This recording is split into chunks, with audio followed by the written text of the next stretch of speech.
This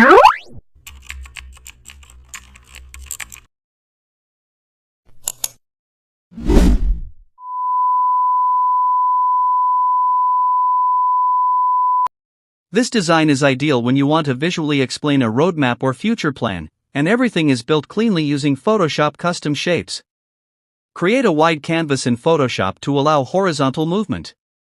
Select the Custom Shape tool and draw several rounded rectangles side by side, each representing a roadmap phase.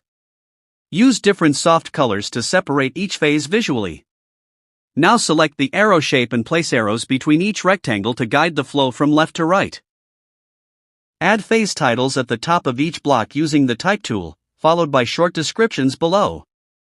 To enhance clarity, duplicate one block and slightly raise it upward to highlight the current stage. Apply a gentle inner shadow to all blocks for depth. Once you zoom out, the roadmap looks structured, professional, and easy to understand.